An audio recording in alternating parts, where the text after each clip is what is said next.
Quatrième partie, la méthode d'analyse hydrologique d'écoulement spécifique. Dans la dernière partie de cette vidéo, je vais présenter une autre méthode pour établir la courbe des débits classés des projets d'hydroélectricité au fil de l'eau.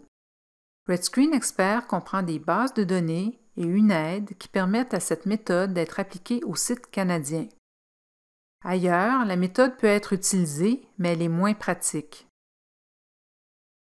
Dans la partie 2 de cette présentation, j'ai établi la courbe des débits classés pour mon site. Toutefois, que pourrais-je faire si je ne disposais pas des mesures nécessaires? Pour cette situation, RedScreen Expert offre la méthode d'analyse hydrologique d'écoulement spécifique. La méthode se base sur deux renseignements, le débit moyen et la forme de la courbe des débits classés, décrite par la courbe des débits classés normalisés d'un site avec des caractéristiques similaires. Il y a deux façons d'indiquer le débit moyen. Je sélectionne une façon sous « Méthode d'évaluation du débit moyen ». Si je sélectionne « Défini par l'utilisateur », je dois simplement saisir le débit moyen que j'ai obtenu avec des mesures ou avec une base de données. En revanche, si je sélectionne « Calculer », le débit moyen est déterminé par RedScreen selon la valeur de deux champs qui apparaissent, bassin versant et écoulement spécifique. Le bassin versant est l'aire totale du terrain qui recueille les précipitations et les achemine dans le cours d'eau en amont du site. Cette donnée est peut-être accessible dans des études hydrologiques. Sinon, il est peut-être possible de l'estimer en examinant l'aire de drainage sur une carte topographique. Disons que le bassin versant de mon site est de 3400 km². L'écoulement spécifique est le débit moyen sur un kilomètre carré du bassin versant. En cliquant sur l'icône de carte, on accède à une carte des écoulements spécifiques du Canada. Ce site est dans la zone jaune, qui indique un débit de 0,016 à 0,032 mètres cubes par seconde pour chaque kilomètre carré. Selon ces renseignements, je vais saisir une valeur de 0,02. Avec les informations fournies sur le bassin versant et l'écoulement spécifique, RedScreen estime que le débit moyen sera de 68 mètres cubes par seconde. Par contre, le débit moyen n'est pas suffisant. Je dois informer RedScreen de la variation du débit. Je peux le faire en cliquant sur l'icône à côté du champ Type de CDC, jauge représentative. Une base de données hydrologique pour le Canada est affichée. Cela me permet de choisir une courbe de débit classé normalisée dans la base de données.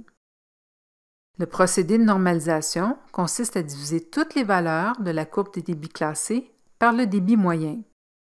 La courbe des débits classés normalisés nous informe donc de la forme de la courbe, c'est-à-dire de la distribution des débits. Idéalement, je trouverais une courbe des débits classés pour un site sur la rivière où se trouve mon projet. Toutefois, je peux probablement obtenir une estimation en choisissant des sites qui ont des caractéristiques de débit similaires. Dans l'aide, je peux consulter une carte du Canada qui montre les catégories de courbes de débit classées. Mon site se situe dans une grande bande vert foncé appelée JJ qui s'étend du nord de la Saskatchewan jusqu'à Terre-Neuve. Je pourrais examiner les courbes des débits classés du groupe JJ en cliquant sur le bouton Radio à côté de courbes de débits classés, mais je vais plutôt effectuer une recherche dans la province de Québec en cliquant sur le bouton Radio Province-État.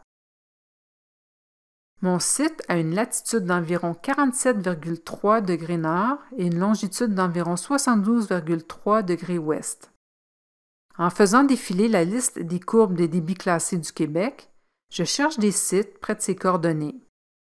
La rivière Croche, en aval du ruisseau Changy, est assez près.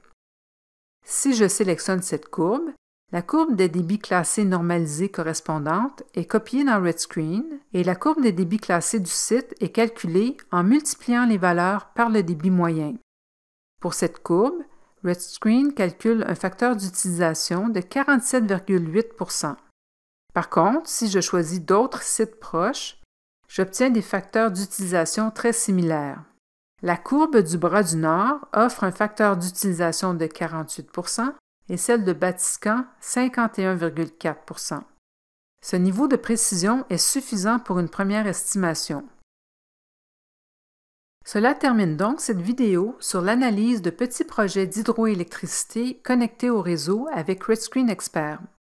Si vous voulez en savoir plus, vous pouvez accéder à d'autres vidéos RedScreen Expert sous l'icône d'apprentissage virtuel à la droite de l'écran Accueil de la page Fichier.